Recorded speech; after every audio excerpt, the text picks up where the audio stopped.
일본은 강대국이고 우리가 믿을 수 있는 파트너다. 한국, 반짝하다 사라질 나라일 뿐이야. 한국 유학을 가겠다는 손녀에게 호통을 치며 반대하던 할아버지. 하지만 몇 년 뒤 그는 이렇게 말하고 다닌다고 합니다. 우리 손녀, 한국 유학은 신의 한 수였어. 그게 우리 가문을 더 크게 만들었지. 손녀의 도전과 그로 인해 변화한 가족 이야기. 지금부터 자세히 들어보시죠. 그리고 잠깐 더 많은 감동적인 이야기와 재미있는 콘텐츠를 놓치지 않으시려면 지금 바로 구독과 알림 설정을 해주세요. 여러분의 관심이 저희 채널에게 큰 힘이 됩니다. 안녕하세요. 제 이름은 아라야 찬타나입니다. 태국 하이소 가문 출신이라는 게 제 소개의 시작이자 제 자랑거리였어요. 아니, 사실은 자랑거리라기보단 그냥 당연한 거라고 생각했던 것 같아요. 제가 태어나고 자란 환경은 너무나도 완벽했거든요. 화려한 샹들리에가 걸린 저택, 새벽에도 풀 가동되는 가정부들의 손길, 매일 아침 깔끔하게 다려진 교복, 그리고 늘 제 손에 쥐어져 있던 할아버지의 너는 최고만 해야 한다라는 말. 그게 저의 일상이었습니다. 특히 우리 가문은 일본과의 특별한 관계로 유명했어요. 할아버지는 군 장성 출신으로 태국의 전후 경제 재건에 큰 역할을 했고 일본 기업들과의 협력으로 집안을 더 부유하게 만들었죠. 그래서인지 우리 가족은 일본을 숭배한다고 해도 과언이 아니었어요. 집안 곳곳에 일본 전통 공예품이 있었고 제 어린 시절의 여름방학은 항상 도쿄나 교토 같은 곳에서 보냈어요. 할아버지는 늘 일본은 우리 집안의 복을 가져다 준 나라다. 항상 감사히 생각해야 해 라고 말씀하셨습니다. 그렇다 보니 저는 자연스럽게 일본이 최고라고 배웠어요. 하지만 이상하죠. 그 최고라는 것이 시간이 지날수록 이상하게 느껴지더라고요. 제 인생에서 모든 것이 다 정해져 있는 것처럼 보였어요. 대학도 당연히 태국 최고의 명문 출라롱콘 대학교로 정해졌고 졸업 후에는 가족이 운영하는 유통업체에서 경영을 배우는 게 제 미래라고 할아버지께서 말씀하셨습니다. 정해진 길을 따라 걷는 게 당연한 일이라 여겼지만 가끔 제 안에서 이게 정말 내가 원하는 삶일까? 라는 작은 목소리가 올라오곤 했어요. 물론 그 작은 목소리는 하이소의 위험에 눌려 사라지곤 했지만요. 그러던 어느 날 저를 흔들어 놓을 사건이 일어났습니다. 그때는 캐나다 어학연수 중이었고 그곳에서 한국 사람을 처음 만났어요. 이름은 박성준. 영어 이름은 그냥 평범하게 데이비드였어요. 그 사람을 처음 봤을 땐 그냥 한국 사람이구나 했지 특별히 관심을 가진 건 아니었어요. 그런데 같이 프로젝트를 하게 되면서 자주 마주치게 됐고 자연스럽게 대화를 나누게 되었죠. 처음엔 그냥 친절한 친구라고 생각했어요. 그런데 어느 날 성준이 제게 한국어로 문자를 보내온 겁니다. 그 문자에 적힌 단어는 아주 간단했어요. 안녕하세요. 하지만 그 한글이 제 눈길을 사로잡았습니다. 세상에 그 글자들 보세요. 곡선과 직선이 적절히 조화를 이루고 뭔가 그림 같기도 하고요. 전 그때까지 한글을 제대로 본 적이 없었거든요. 일본어는 너무 익숙했고 영어는 그냥 무미건조하다고 느꼈는데 한글은 달랐어요. 마치 그 자체로 이야기를 하고 있는 것처럼 생동감이 넘쳤습니다. 이게 뭐야? 글자가 왜 이렇게 예뻐? 제가 성준에게 물었죠. 그러자 성준은 웃으면서 이게 한글이에요. 세계에서 가장 과학적인 문자라고 불리는 언어죠. 한번 배워보면 진짜 재미있을 거예요 라고 대답하더군요. 그 말이 시작이었어요. 성준은 굉장히 자부심이 강한 사람이었어요. 한국에 대해 얘기할 때마다 얼굴에 빛이 났다고 할까요? 그는 늘 한국은 정말 대단한 나라야. 특히 기술력이나 경제력에서 전 세계에서 가장 빠르게 성장하고 있어. 요즘 싸이도 알지? K-팝부터 한류 드라마까지 세계가 주목하고 있어. 라며 열정적으로 이야기하곤 했습니다. 처음엔 그냥 자기 나라니까 저렇게 자랑하겠지라고 넘겼는데요. 점점 듣다 보니 제 관심도 커졌습니다. 그러던 중 성준이 제게 한글을 알려주겠다고 했어요. 너 한글 진짜 쉬워. 하루만 투자하면 기본 글자들은 다 읽을 수 있을 거야. 솔직히 말해서 저는 못 믿었어요. 아니 세상에 그런 글자가 어디 있습니까? 그런데요 정말 그랬어요. 단 몇 시간 만에 기본 자음과 모음을 배우고 간단한 단어를 읽을 수 있게 되었죠. 그리고 깨달았어요. 와 이게 한국이라는 나라의 창의력인가? 한글을 배우고 나니 한국에 대한 호기심이 점점 커졌습니다. 어느 날은 성준이 직접 요리해준 한국 음식, 김치볶음밥을 먹으며 한국에 대해 이것저것 물어봤어요. 한국은 일본이랑 어떻게 달라? 한국 사람들은 어떤 생각을 하고 살아? 그러자 성준은 웃으면서 말했죠. 우리나라 사람들은 힘들어도 희망을 놓지 않는 민족이에요. 그리고 진짜 열심히 살아. 아마 한국에 가보면 알 거야. 밤에도 사람들이 바쁘게 움직이는 걸 보면 깜짝 놀랄걸? 그 말을 들으니 궁금증이 더 커졌어요. 한국 사람들은 밤에도 바쁘게 움직인다고? 왜? 뭐 때문에 그렇게 열심히 살지? 이런 질문들이 머릿속에서 맴돌았어요. 하지만 성준과의 시간은 오래 가지 못했어요. 그가 캐나다에서 학업을 마치자마자 한국으로 돌아가 군대에 가야 했거든요. 군대라니, 태국에서는 상류층이라면 거의 듣지도 못할 이야기잖아요. 그런데 성준은 당연하다는 듯 한국 남자라면 군대 가야지. 그게 의무야라고 말하더군요. 그런 당당한 모습에 또 한 번 놀랐습니다. 한국 사람들에게는 뭔가 태국 상류층과는 다른 강한 책임감 같은 게 느껴졌어요. 결국 우리는 자연스럽게 헤어졌습니다. 아쉽긴 했지만 이상하게도 그리 슬프지는 않았어요. 대신 제 머릿속에 더 선명하게 남은 건 한국이라는 나라였어요. 성준이 보여줬던 한글, 한국인의 자부심, 그리고 그들의 삶에 대한 태도가 저를 계속 자극했거든요. 내가 직접 가서 봐야겠다. 이 결심이 그때 제 마음속에 자리 잡았어요. 이렇게 말하면 조금 웃기겠지만 제가 한국에 빠지게 된 첫 번째 이유는 한글 때문이었어요. 그런데 그 뒤에는 성준이 보여준 한국인의 에너지, 그리고 제가 몰랐던 한국이라는 나라의 매력이 숨어 있었죠. 그리고 결심은 한순간이었어요. 한국에 가겠다고요. 아니, 한국에 꼭 가봐야겠다고요. 한글이 그렇게 매력적이고 성준이 그렇게 자랑하던 그 나라가 대체 어떤 곳인지 직접 눈으로 확인하고 싶었어요. 하지만 문제는 제 가족이었죠. 특히 일본을 숭배하다시피 하는 우리 할아버지 앞에서 한국에 가고 싶어요 라고 말하는 건 거의 반란 선언이나 다름없었어요. 그래서 저는 그냥 말하지 않기로 했습니다. 가끔은 솔직함이 반드시 미덕이 아닐 때도 있잖아요. 부모님께는 이번 방학엔 친구들이랑 유럽에 갈 거예요. 피렌체? 아니면 파리? 라고 적당히 둘러댔습니다. 가족은 제가 유럽을 좋아하는 줄 알고 있었으니까요. 그리고 그런 말을 하면 저를 막지 않을 거라는 것도 알고 있었죠. 마음속엔 살짝 자책감이 있었지만 궁금증이 그 모든 감정을 눌렀습니다. 한국이란 나라가 제 머릿속에서 떠나질 않았거든요. 그렇게 서울행 비행기에 몸을 실었습니다. 비행기가 인천공항에 착륙했을 때 제 가슴이 두근거리는 걸 느꼈어요. 그곳은 제가 상상하던 태국이나 일본 혹은 캐나다와도 완전히 다른 세상이었어요. 비행기에서 내리자마자 본 공항의 모습부터가 압도적이었거든요. 공항 안이 깔끔한 것도 물론이지만 안내 표지판마다 적힌 한글이 눈길을 사로잡았어요. 전 그때까지도 한글을 보는 게 마냥 신기했거든요. 정말이지 눈이 글자를 따라다녔습니다. 환영합니다. 웰컴 투 코리아. 간단한 문구였지만 그 자체로도 설렜어요. 신촌으로 가는 공항철도에 올라탄 순간에도 감탄이 멈추질 않았어요. 한국의 지하철은 태국이나 캐나다의 교통수단과는 달랐습니다. 전광판에 실시간으로 도착 시간이 뜨고 깨끗하고 조용한 객실 분위기까지요. 거기에다 전철에서도 와이파이가 터진다니요. 태국에선 인터넷 연결이 자주 끊기는 걸 감안하면 이건 그냥 신세계 같았어요. 와, 여기 사람들은 매일 이런 걸 누리며 사는 건가? 하는 생각에 괜히 부러웠습니다. 서울에 도착해서 제가 머물 곳은 신촌에 있는 오피스텔 원룸이었어요. 인터넷으로 미리 예약해둔 방이었는데 생각보다 훨씬 깨끗하고 깔끔했어요. 비밀번호만 누르면 문이 삐빅하고 열리는데 이런 디지털 도어락은 태국에서는 상류층 집에서도 잘 쓰지 않던 거였거든요. 작은 원룸이었지만 뭐랄까, 기능적으로 완벽하달까요? 주방, 침대, 책상까지 딱 필요한 만큼만 있고 공간을 효율적으로 쓰는 게 너무 마음에 들었어요. 역시 실용성을 중요시하는 나라답구나라고 감탄했죠. 첫날 밤은 오피스텔 근처를 산책하며 보냈습니다. 근처에는 연세대학교가 있었고 대학가답게 곳곳에 카페, 음식점, 편의점이 가득했어요. 그런데 이게 놀라운 건데요. 밤 10시가 넘었는데도 사람들이 길거리를 활보하고 있었어요. 심지어 혼자 걷는 여자들도 꽤 많았고요. 저라면 태국에서는 절대 상상할 수 없는 장면이었죠. 방콕에서는 밤늦게 혼자 다니는 건 위험하니까요. 하지만 서울은 달랐어요. 거리는 밝고 CCTV도 곳곳에 달려 있었고 사람들 얼굴도 여유로워 보였어요. 그때 저는 처음으로 와, 여긴 정말 안전한 곳이구나라고 느꼈어요. 그리고 그게 저에게 엄청난 충격이었습니다. 아무런 걱정 없이 밤거리를 걸을 수 있다는 게 이렇게 자유롭고 행복한 기분을 줄 줄은 몰랐거든요. 그 다음날 저는 혼자서 서울 구경을 시작했어요. 첫 번째 목적지는 편의점이었죠. 성준이 한국 편의점 음식이 대단하다고 했던 말이 기억났거든요. 문을 열고 들어가자마자 카트 대신 작은 바구니를 집었는데 바구니가 이미절 반겨주는 것 같았어요. 삼각김밥, 컵라면, 샌드위치, 음료수까지 종류가 끝이 없더군요. 그리고 전부 깔끔하게 포장돼 있었습니다. 마치 미니 마트를 박물관처럼 구경하며 천천히 돌아다녔어요.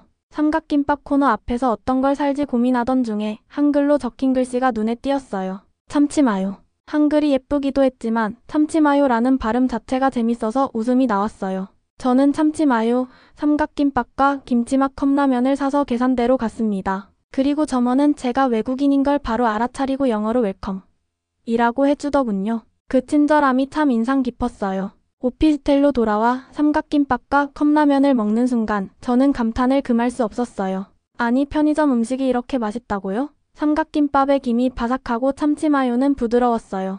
게다가 컵라면의 얼큰한 국물은 제가 태국에서 즐겨 먹던 톰양 국물과는 또 다른 매력이었어요. 이런 간단한 음식조차도 이렇게 훌륭하다니 한국은 정말 섬세한 나라라는 생각이 들었습니다. 한국의 찜질방 문화도 잊을 수 없어요. 태국에는 스파가 많지만 찜질방처럼 대중적인 곳은 없었거든요. 찜질방은 성준이 캐나다에서 자주 이야기해줬던 곳이라 더 궁금했어요. 그래서 저는 용기를 내서 근처 찜질방에 가보기로 했죠. 신촌 근처에 있는 꽤 큰 찜질방이었는데 들어서자마자 특유의 나무향이 코끝을 찔렀어요. 입구에서 요금을 내고 특이하게 생긴 찜질방 전용 옷을 받은 다음 탈의실로 갔어요. 그런데요, 처음엔 솔직히 약간 당황했어요. 너무 많은 사람들이 같은 옷으로 갈아입고 거닐고 있었거든요. 태국에서는 그 모습이 정말 낯설었죠. 하지만 몇 분 지나고 나니 자연스럽게 익숙해졌습니다. 찜질방에서는 누구도 다른 사람을 신경 쓰지 않는다는 게 느껴졌거든요. 찜질방 안에는 다양한 방이 있었어요. 황토방, 소금방, 얼음방 하나하나 다 신기했죠. 저는 황토방에 들어가 누워있는데 어느새 몸이 노곤해지면서 잠이 스르르 오더라고요. 한국 사람들은 이곳에서 진짜 힐링을 즐긴다는 게 느껴졌어요. 그리고 찜질방에서 빠질 수 없는 것, 삶은 달걀과 식혜. 저도 따라 먹어봤는데 삶은 달걀을 깰 때마다 똑똑똑 소리가 경쾌해서 괜히 웃음이 나더라고요. 그리고 카페도 많이 다녔어요. 방콕에도 물론 예쁜 카페가 많긴 해요. 하지만 한국 카페들은 단순히 커피를 마시는 공간이 아니라 예술 작품처럼 느껴졌어요. 신촌거리에는 정말 셀 수 없을 만큼 많은 카페가 있었는데요. 그중 하나를 골라 들어가 앉을 때마다 제 머릿속에는 이런 생각이 들었죠. 와, 여기 사는 사람들은 얼마나 감각적인 걸까? 제가 들렀던 카페 중 하나는 아주 독특했어요. 벽 한쪽엔 한글로 된 책들이 꽂혀 있었고 작은 전구들이 아기자기하게 장식돼 있었습니다. 커피를 마시며 책장을 넘기는 사람들, 노트북으로 작업하는 사람들, 그리고 조용히 음악을 듣는 사람들까지 모두가 너무 여유롭고 평화로워 보였어요. 저는 그날 초콜릿 라떼를 시켰는데요. 진짜 달달하고 부드럽더라고요. 그 맛을 지금도 잊을 수 없어요. 한국에서의 시간은 정말 순식간에 지나갔습니다. 제가 알던 세상과는 너무나 달랐거든요. 태국에서 부유하다라고 느꼈던 것들과는 완전히 다른 차원의 삶의 질을 경험했어요. 여기 사람들은 단순히 돈을 많이 벌고 좋은 차를 타는 게 전부가 아니었어요. 한국 사람들은 어떻게 하면 더 효율적으로 살고 더 행복한 순간을 즐길 수 있을지를 끊임없이 고민하는 것 같았어요. 그런 모습이 제게는 충격이었고 동시에 큰 매력으로 다가왔습니다. 어느 날 밤, 저는 혼자 오피스텔에서 창밖을 바라보며 생각했어요. 나는 왜 이 나라가 이렇게 좋은 걸까? 물론 여러 가지 이유가 있었죠. 한글의 아름다움, 안전한 환경, 그리고 기술력 넘치는 도시. 하지만 그때 저는 깨달았어요. 제가 진짜 사랑하게 된 건 한국의 사람들이었어요. 그들의 배려와 따뜻함, 그리고 무엇보다 삶에 대한 열정이 제게 깊은 인상을 남겼던 거죠. 이렇게 한국에서의 첫 여행은 끝났습니다. 저는 서울에서 짧게나마 새로운 세상을 맛봤고 돌아가기 싫다는 생각이 들 정도로 이곳에 빠져버렸어요. 그리고 마음속에 확신이 생겼어요. 나는 다시 한국으로 돌아올 거야. 그리고 이 나라를 더 깊이 이해할 거야. 그날 밤 저는 부모님께 전화 한 통을 걸었어요. 엄마, 방학 끝나고 집에 가기 전에 할 말이 있어요. 그 말 속에 얼마나 큰 결심이 담겨 있었는지 아마 부모님은 몰랐겠죠. 솔직히 말해서 제가 한국 유학을 결심했다고 했을 때 우리 가족이 박수라도 쳐줄 거라고 기대한 건 아니었어요. 하지만 그렇다고 해서 제가 겪은 폭풍 같은 반응을 예상한 건 아니었죠. 그날은 아직도 선명히 기억납니다. 한국에서 방학을 보내고 태국으로 돌아왔을 때 마음속엔 이미 답이 정해져 있었습니다. 나는 다시 한국으로 돌아갈 거야. 서울에서의 시간이 너무 강렬했고 너무나도 새로운 세상을 보여줬거든요. 한글, 찜질방, 편의점 도시락 같은 디테일한 것들뿐만이 아니라 한국 사람들의 삶의 태도, 그 에너지가 저를 사로잡았죠. 단순히 여행으로 끝내기엔 제겐 그 경험이 너무 컸어요. 하지만 그 결정을 가족들 앞에서 말한다는 건 또 다른 문제였습니다. 저희 가족은 보수적이고 전통을 굉장히 중요시했거든요. 특히 할아버지는요. 일본과의 협력으로 가문을 키워온 분이셨기 때문에 일본과 경쟁 관계인 한국에 대해선 별로 좋지 않은 시선을 가지고 계셨어요. 그래서였을까요? 가족 회의가 열린 거실에 앉아 제 입으로 한국 유학을 하고 싶습니다. 라고 말했을 때 공기가 단번에 얼어붙는 걸 느낄 수 있었습니다. 아마 에어컨 온도를 낮춘 것도 아닌데 이렇게 추운 분위기가 될 수 있나 싶었어요. 가장 먼저 입을 연 건 할아버지셨어요. 한국? 하고 묻는 그 짧은 한마디가 마치 저를 저격하는 대포 같았어요. 그 뒤로 이어지는 말씀은 더 강력했습니다. 내가 지금 무슨 말을 하고 있는지 아는 거냐? 우리가 일본과 얼마나 긴밀한 관계인지 내가 정말 모른다고 할 순 없겠지. 그런데 네가 한국으로 간다고? 이건 우리 가문에 대한 배신이나 다름없다. 할아버지의 목소리가 거실을 꽉 채웠어요. 그 말씀 하나하나가 마치 무게가 실린 돌덩이처럼 제게 떨어지는 기분이었습니다. 저는 할아버지를 설득하려고 준비한 말을 꺼내려 했지만 한참 동안 입이 떨어지지 않았어요. 그만큼 무서웠거든요. 그런데 그때 엄마가 말을 꺼내셨습니다. 엄마는 처음엔 조용히 말씀하셨어요. 아라야, 왜 갑자기 한국을 가고 싶어졌니? 지금 다니고 있는 출라롱콘 대학교는 태국 최고의 명문이고 우리 가족 모두 내가 여기서 공부를 이어가길 바라고 있잖니. 엄마는 감정적으로 반응하기보다는 제 선택을 이해하려는 듯한 어조였어요. 하지만 그 속에서도 이해할 수 없다는 뉘앙스가 느껴졌죠. 저는 침을 꿀꺽 삼키고 준비한 말을 꺼냈습니다. 엄마, 아빠 그리고 할아버지. 제가 한국에 가보고 나서 느꼈던 건 그 나라는 지금 정말 대단한 발전을 이루고 있다는 거예요. 기술, 문화, 경제 모든 면에서요.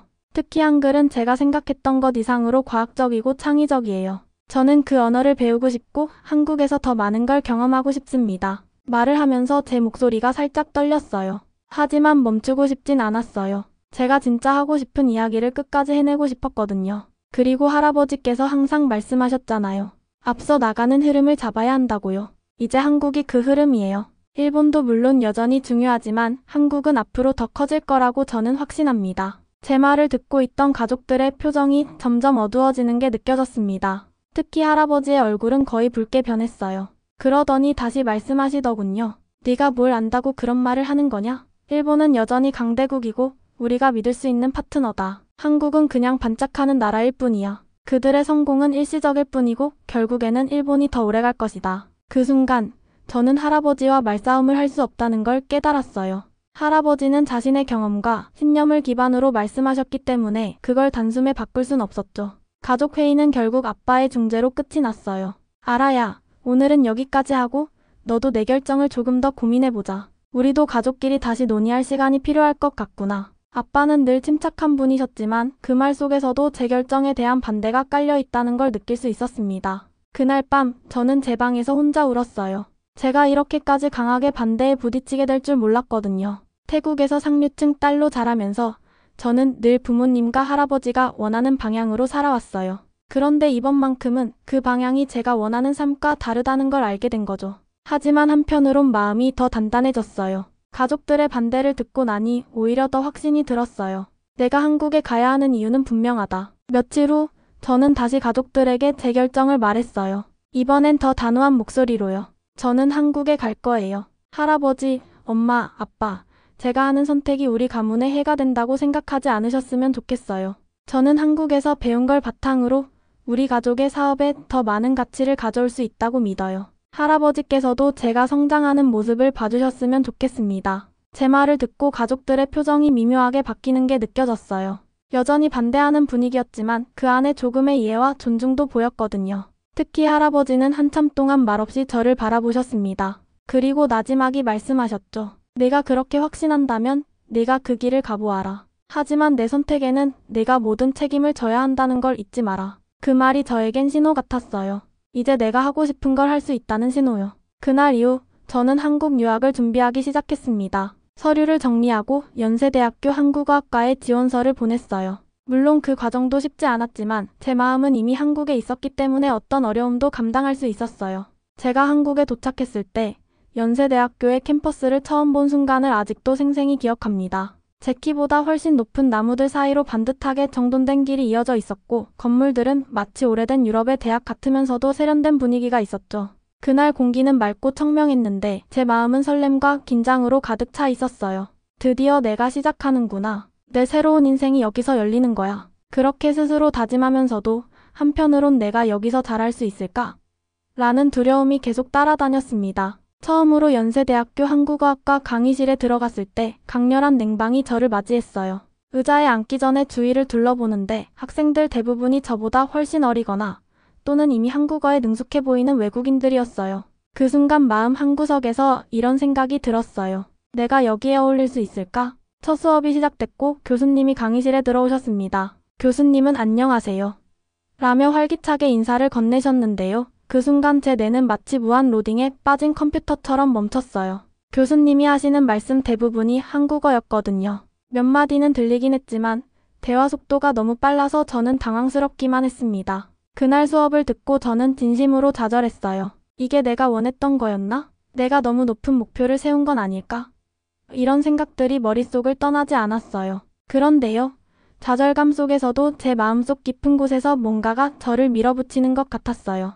그래도 해봐야지. 여기까지 왔잖아. 제 한국 유학 생활은 그렇게 조금은 삐걱대며 시작됐습니다. 처음 몇 주는 솔직히 매일같이 언어 장벽과 싸워야 했어요. 교수님이 내주신 과제를 하면 그날 저녁엔 늘 인터넷 번역기를 열고 씨름했죠. 한글로 된 책을 읽을 때는 모든 단어가 처음 보는 외계어 같았고요. 분명 성준이 한글은 쉽다고 했던 말이 기억났는데 그 순간은 그 말이 정말 미웠습니다. 하지만 시간이 지나면서 조금씩 익숙해지기 시작했어요. 언어란 게 정말 신기하더라고요. 처음엔 낯선 소리로만 들리던 단어들이 반복해서 듣고 쓰다 보면 어느새 익숙해지고 자연스럽게 입에서 나오는 순간이 오더라고요. 마치 퍼즐 조각이 하나씩 맞춰지는 기분이었죠. 제가 공부했던 방식은 나름대로 독특했어요. 한글 노트에 매일 새로운 단어를 적고 그 단어를 문장 속에 넣어보는 연습을 했습니다. 그리고 틈틈이 한국 드라마를 보며 대사 따라하기를 했어요. 그때는 미생이라는 드라마를 봤는데 한국 회사 문화도 알게 되고 언어도 익히는데 정말 큰 도움이 됐어요. 제 한국 생활에서 또 하나 중요한 건 사람들이었어요. 저는 한국에 오기 전까지는 조금 폐쇄적인 사람이었는데 한국에서 만난 친구들과 교수님들이 그런 저를 바꿔놨습니다. 특히 제 학과 친구인 지연은 정말 따뜻하고 배려심 많은 친구였어요. 지연이는 제가 발음 때문에 어려움을 겪을 때마다 직접 발음을 보여주고 차근차근 따라하도록 도와줬습니다. 언젠가 지연이 이런 말을 했어요. 아라야, 너 한국어 배우려고 이렇게 노력하는 거 보니까 정말 대단하다. 우리도 가끔 국어 어려울 때 많은데 너는 진짜 잘하고 있어. 그 말을 듣고 정말 눈물이 날 뻔했어요.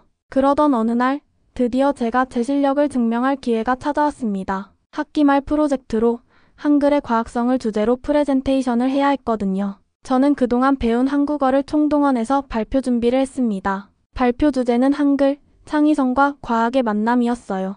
발표 당일 강의실 앞에 서자마자 긴장감이 밀려왔어요. 손바닥엔 땀이 나고 목소리가 떨릴까봐 걱정도 됐습니다. 하지만 그 순간 문득 이런 생각이 들었어요.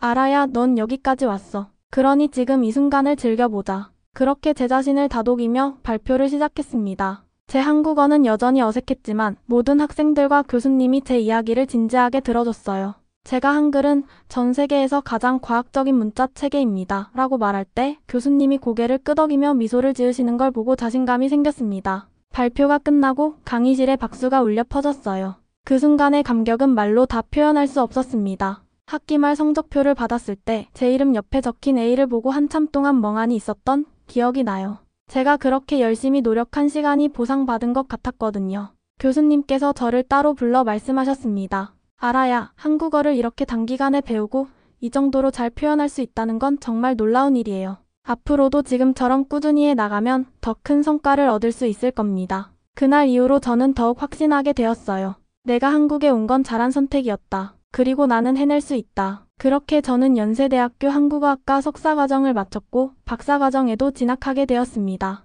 박사 학위를 받고 태국으로 돌아오던 날 비행기 창밖으로 내려다본 방콕의 모습은 예전과 조금 다르게 보였어요. 20대 초반 캐나다에서 유학을 떠났던 그때의 저는 태국과 가문의 전통 속에서 너무 익숙하게만 살아왔거든요. 그런데 이제는 한국에서 보낸 시간이 제 시야를 완전히 바꿔놨다는 걸 느낄 수 있었어요. 나는 이제 단순히 태국 하이소 가문 출신의 딸이 아니야. 나는 내 길을 찾아냈고 그것을 위해 노력했어. 그런 생각이 제 마음을 묵직하게 채웠습니다. 집으로 돌아갔을 때 가족들은 저를 환영해줬습니다. 엄마는 늘 그렇듯 따뜻한 미소로 아라야, 고생 많았어. 잘했어. 라고 말해줬고 아빠는 제 어깨를 두드리며 말없이 응원해주셨습니다. 그런데 할아버지는 여전히 냉철한 표정으로 저를 바라보셨죠. 그 눈빛엔 뭔가 테스트하겠다는 느낌이 담겨 있었어요. 며칠 뒤 할아버지가 저를 따로 부르셨습니다. 오래된 서재에 앉아 계시던 그 모습은 늘 카리스마가 넘쳤지만 그날은 조금 달라 보였어요.